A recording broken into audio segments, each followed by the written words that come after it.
voir ces tourments passer pour superflus, et n'avoir pour tout fruit d'une longue souffrance que l'incommode honneur d'une triste constance.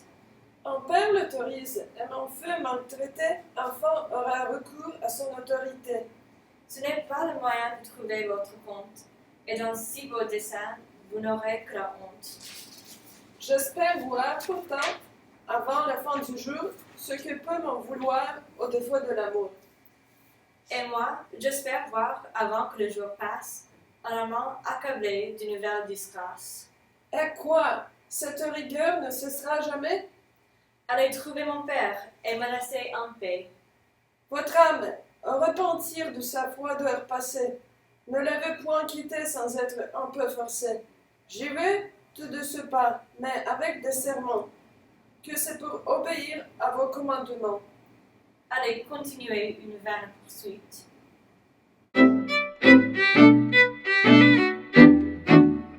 Eh bien, de qui il m'a vu, comme a-t-il pris la furie?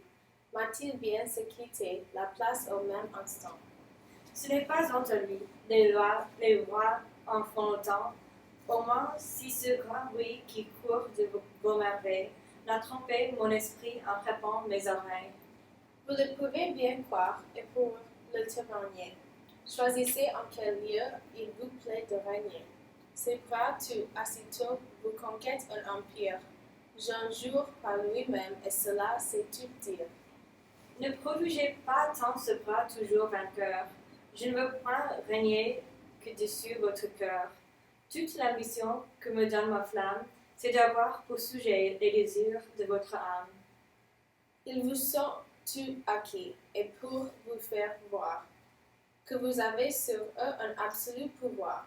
Je n'écouterai plus cette humeur de conquête, et laissant tous les rois leur couronne en tête.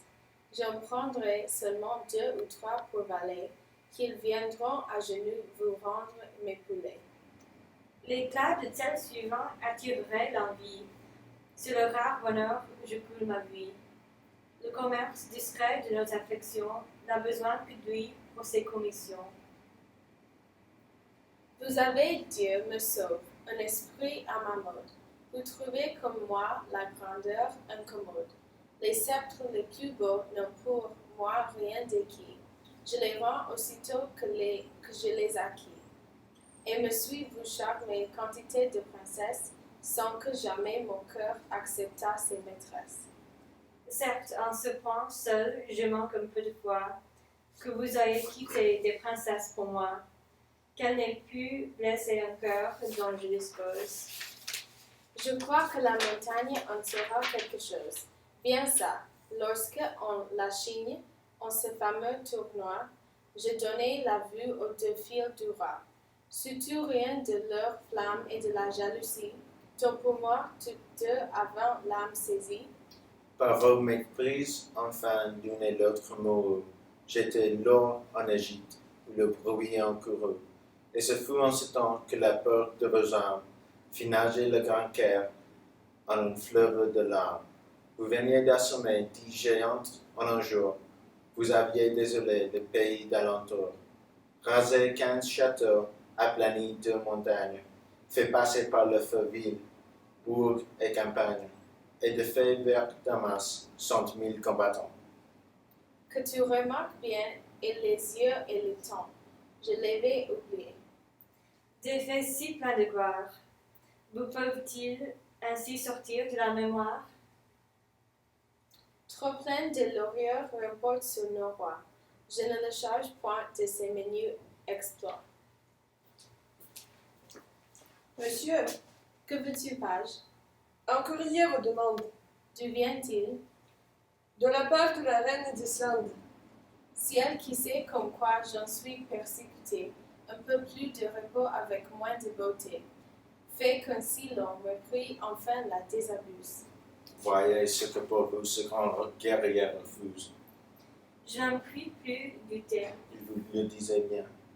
Elle m'a beau prier, non, je ne ferai rien.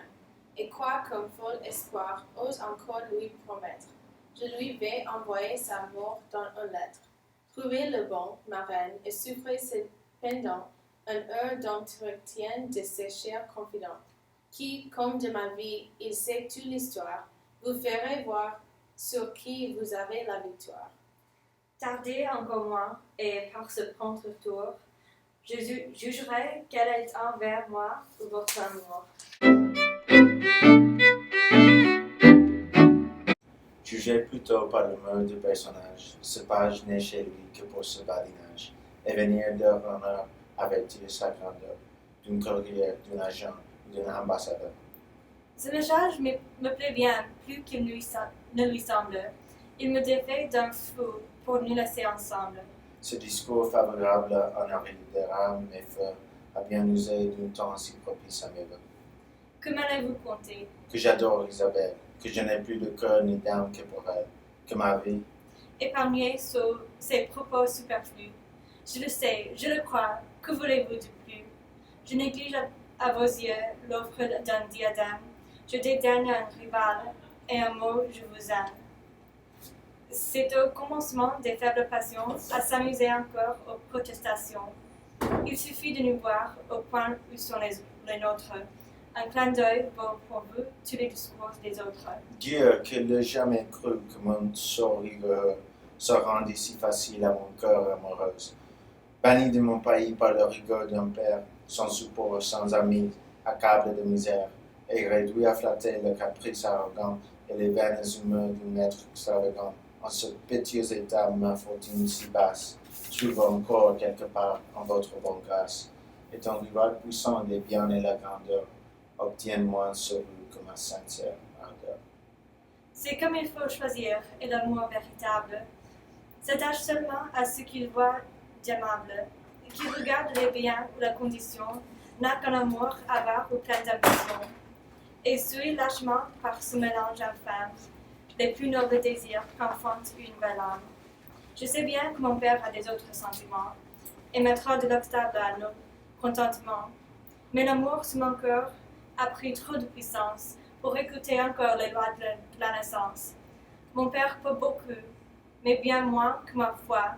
Il a choisi pour lui, je veux choisir pour moi. Qu'en fou devoir donner à mon peu de mérité, Voici mon important, souffrez que je l'évite.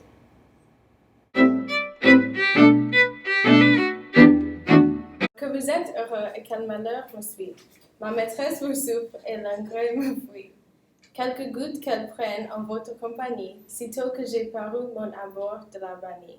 sans qu'elle ait vu vos pas s'entraîner en ce lieu. Las de mes discours, elle m'a dit adieu.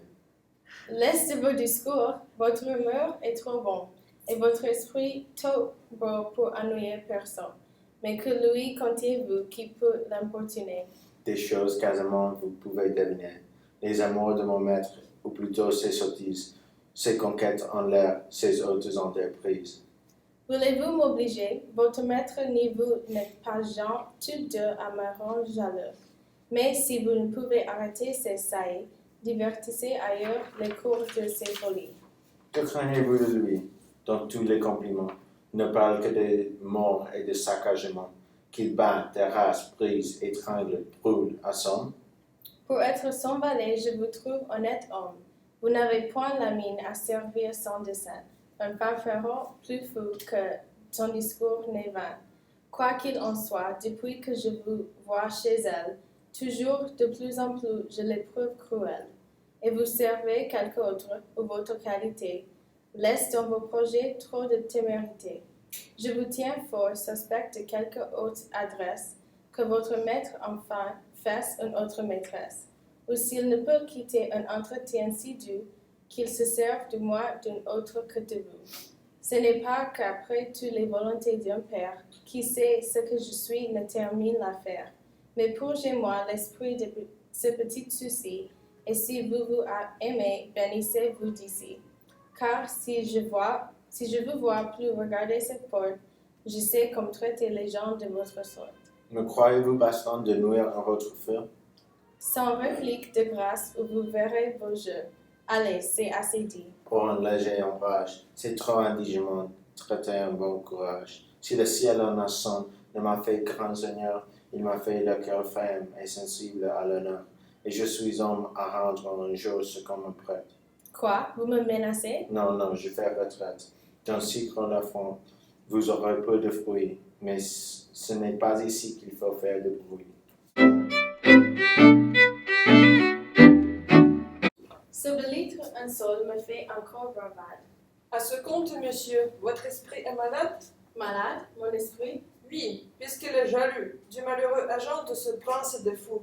Je suis trop glorieux et crois trop d'Isabelle pour craindre qu'un balai me supplante auprès d'elle. Je ne puis toutefois souffrir sans quelque ennui le plaisir qu'elle prend à rire avec lui. C'est de nier ensemble et confesser la dette. Nomme, si tu le veux, ma boutade indiscrète, et trouve mes soupçons bien ou mal à propos. Je l'ai chassé d'ici pour me mettre en repos. En effet, qu'en est-il? Si j'ose vous le dire, ce n'est plus que pour lui qu'Isabelle le soupire. Oh Dieu, que me dis-tu? Qu'il possède son cœur, que jamais fait naissant n'eut autant de vigueur, qu'elle meurt l'un pour l'autre, et non qu'une pensée. Trop ingrate beauté, déloyale, insensée, tu m'oses donc ainsi préférer au maraud? Ce rival orgueilleux le porte bien plus haut. Je vous en veux faire entière confidence. Il se dit gentilhomme et riche. Ah, l'impudence!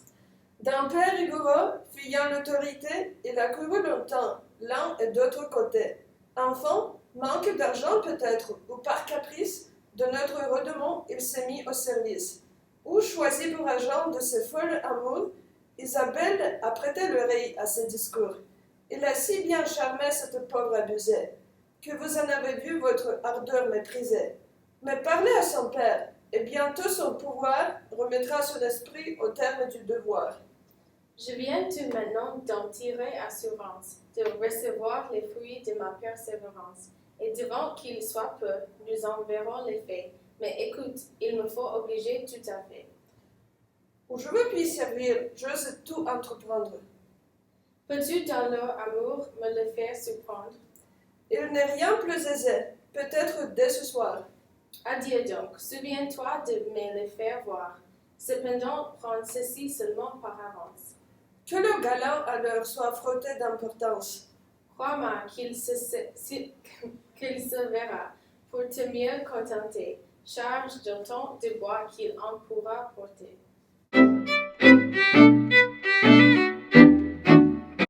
L'arrogant croit déjà tenir lui le gagner, mais il sera puni de me voir dédaigner. Parce qu'il est aimable, il fait le petit Dieu, et ne veut s'adresser que filles de bon lieu. Je ne mérite pas l'honneur de ses caresses. Vraiment, c'est pour son nez, il lui faut de maîtresse. Je ne suis que servante. Et qu'est-ce qu'elle que valait? Si son visage est beau, le mien n'est pas trop laid. Il se dit riche et noble, et cela me fait rire. Si loin de mon pays, qui n'en peut autant dire?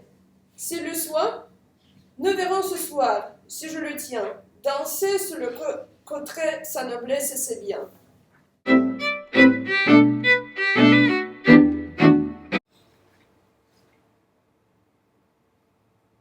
Le cœur vous bat un peu.